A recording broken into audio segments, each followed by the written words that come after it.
empezó como un webcomic más en Tumblr y ahora es el número 1 de Webtoon con una serie de animación a las puertas, su propia línea de merchandising en Hot Topic, una edición en físico a las puertas, anunciada incluso en el Times Square y siendo nominada a los Eisner. Hoy hablamos de retelling de la mitología griega más famoso desde el Hércules de Disney. Hablamos de Lore Olympus.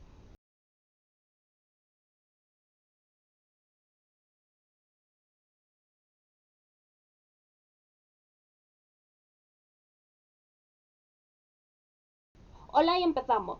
Como siempre voy a hacer un aviso de spoiler. Eso sí, en esta ocasión va a ser solamente spoiler como de la primera mitad de temporada, sin contar demasiado con el desarrollo de la trama. Pero sí voy a hablar de algo que puede motivar a algunas personas a no leerla. O sea que dicho esto, empezamos. Lo primero que me gustaría aclarar es que cuando hablamos de un retelling no se puede hablar nunca de si es o no fiel a la historia original, porque su idea es contar la historia de otra manera diferente. Pero he visto mucha gente decir que si eso es mitología o no, es como nos lo dice Rachel Smith. La idea es que nos cuenten las cosas que quiere decir Rachel. A partir de ahí, otro punto importante es que algo como el canon en la mitología griega no existe. Los que me sigáis en Twitter y ya conozcáis mi hilo de mitología estaréis hartos de escucharlo. Pero no es raro encontrarse con una historia en la que nos cuentan que un dios está haciendo algo en los tiempos de juventud de sus abuelos. O que nos cambian de genealogía o incluso nos cambian de protagonistas.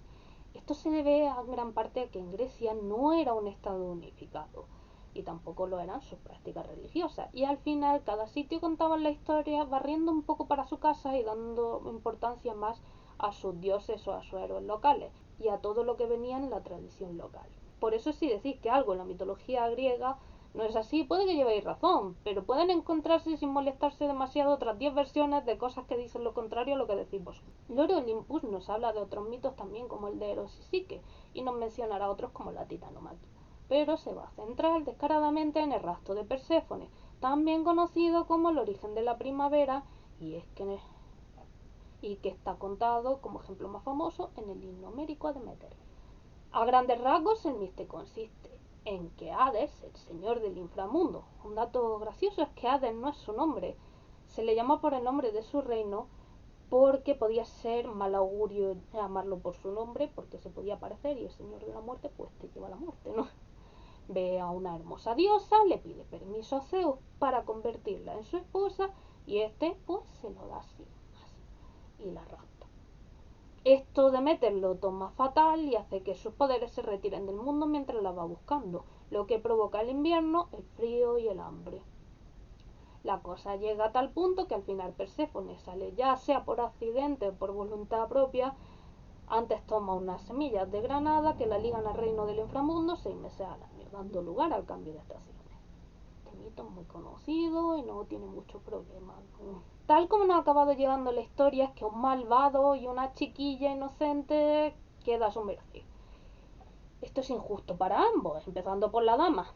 Perséfone es una diosa muy importante con uno de los cultos junto a su madre más importantes de la religión griega. Y se la llamaba Coré, doncella, porque al igual que su marido, decir su nombre era un mal augurio y se hablaba de ella con un temor reverente. No por nada muchos textos se la nombra con más temor que a su marido, incluso en los mitos como el de la ninfa Menta se la ve cometer un acto de venganza delante de él sin ni una pizca de temor.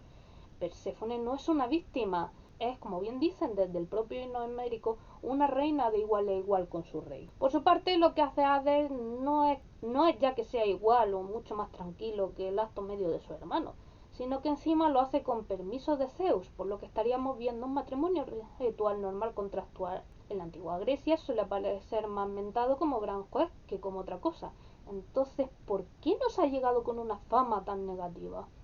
Pues muy fácil, porque se la asimiló al inframundo, con el infierno, y con el infierno va Lucifer, y Hades y Lucifer quedan unidos el uno al otro en el Renacimiento.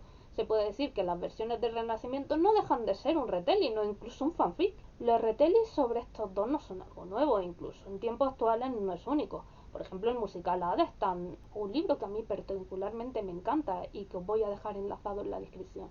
El libro se llama Escondida y arranca con Demeter pidiendo a Hades que esconda a su hija de Zeus y que porque la está buscando con intenciones amatorias y que ambos se acaban enamorando y de sus interacciones con otros dioses.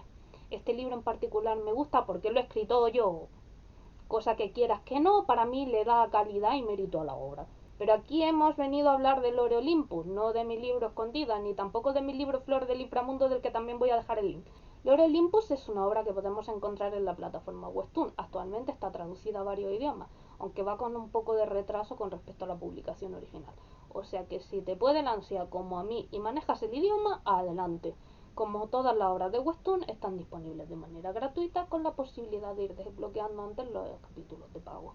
¡Vamos al lío! Lore Olympus nos traslada a un mundo en que se divide en tres reinos. El reino mortal, que sería la Grecia de la época micénica, en la que se suelen colocar los mitos y en el que viven pocos dioses, como por ejemplo Demeter. Los otros reinos tienen algo similar a la tecnología moderna y son el Olimpo y el inframundo. El Olimpo es la morada de los dioses y de otros seres celestiales, por así decirlo, como ninfas, centauros y demás criaturas. En el inframundo viven otros tipos de seres no humanos y las almas de los muertos. A diferencia de los otros lugares, en el inframundo nunca sale el sol. Se supone que es porque Hades no soporta a Apolo, haciendo ver que Hades es inteligente y un buen juez de carácter.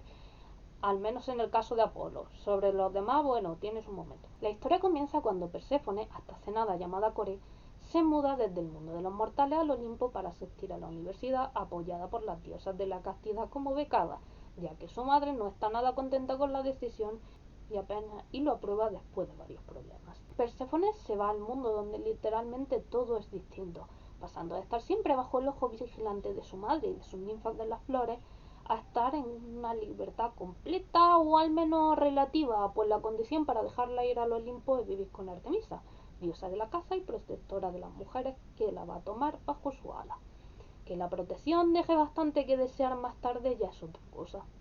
Dispuesta a que la pobre Perséfone viva un poco, decide llevarla con ella a la fiesta de las Panateneas, que al igual que en el mundo mortal es una gran fiesta aunque se celebre de manera bastante diferente. En las Panateneas están los tres hermanos, pues en Lore Olympus la autora se va a enfrentar con una tarea de titanes, eliminar en todo lo que pueda el insecto, y va a hacer que solamente Hades, Poseidón y Zeus sean hermanos.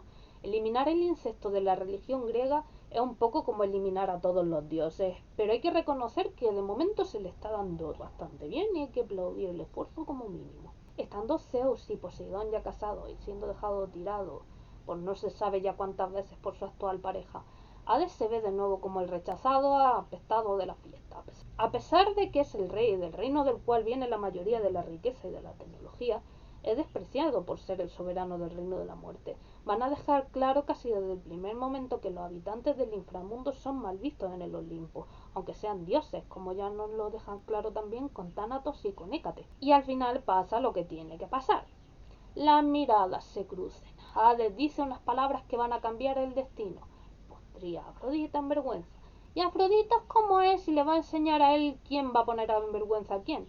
No porque a Hades le importa absolutamente nada, sino porque es la diosa de la belleza y esa falta de respeto gratuita no la piensa tolerar a nadie. Y lo que de verdad hace es de una gran venganza a nivel diosa malvada. Es llamar a Eros para que emborrache a Perséfone y meterla en el coche de Hades. Para que Hades la vea como una borracha descuidada y ella lo vea como un pervertido. Más adelante nos van a aclarar que Afrodita tiene perfectamente claro que no está exponiendo a Perséfone a ningún tipo de peligro.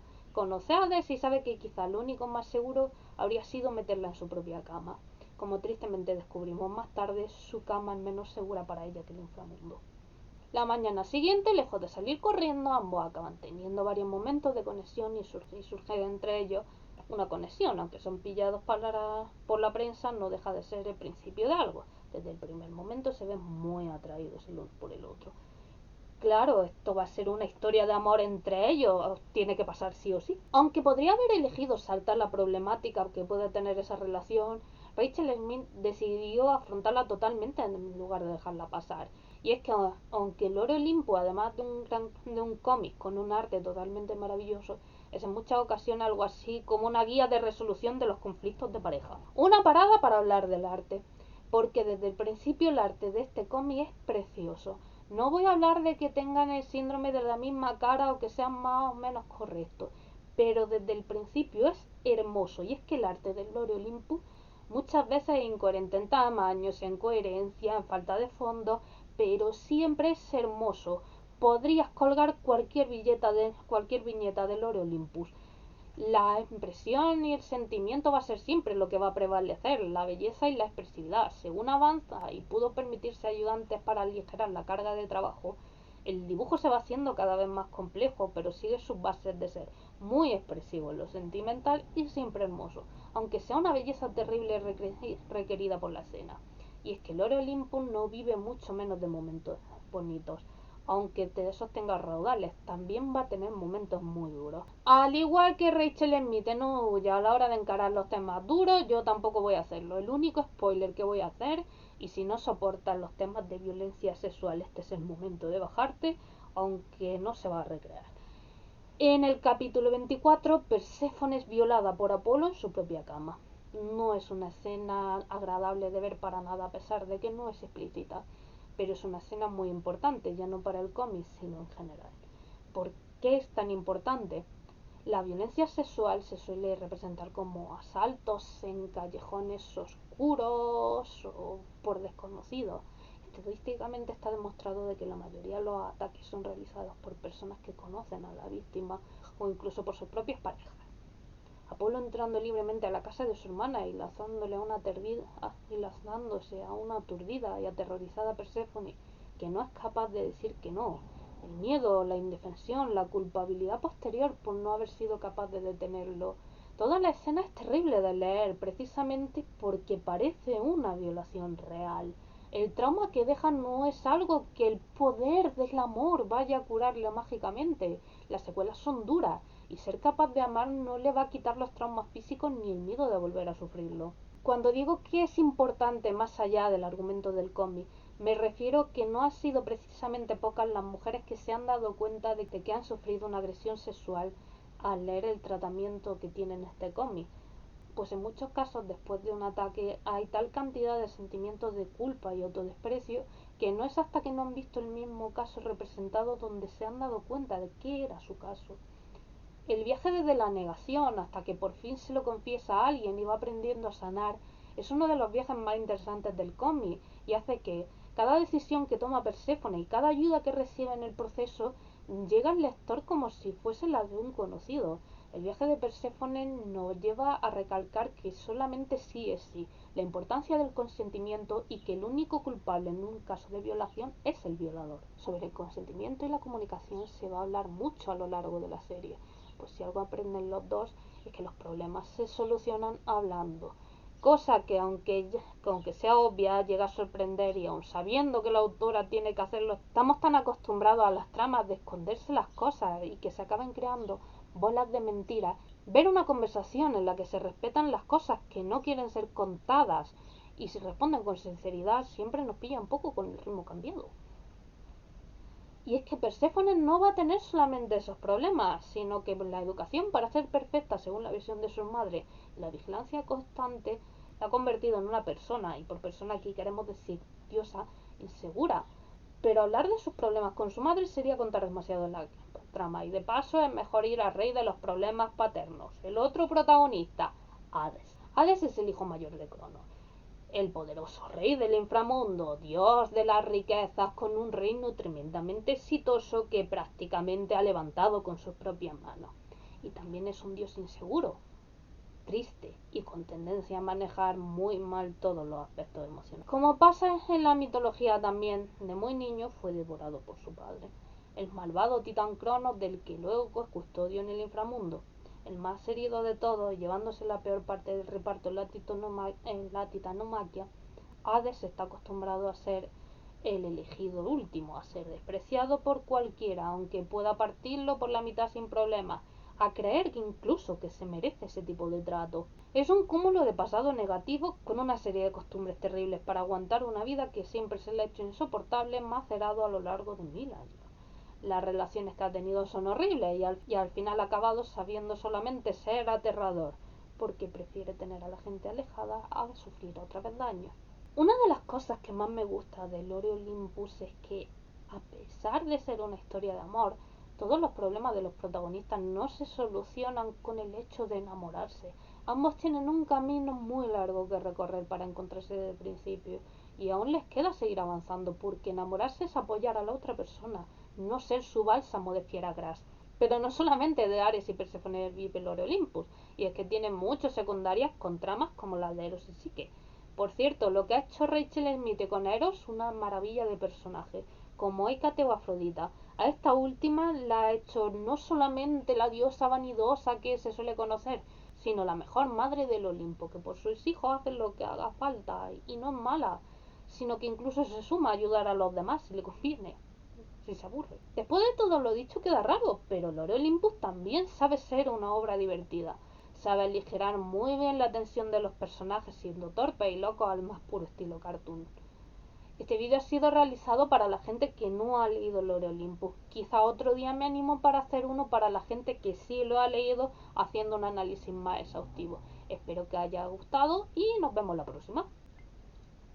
También os digo que si Lore Olympus hiciera una temporada entera de Afrodita, yo la compraba.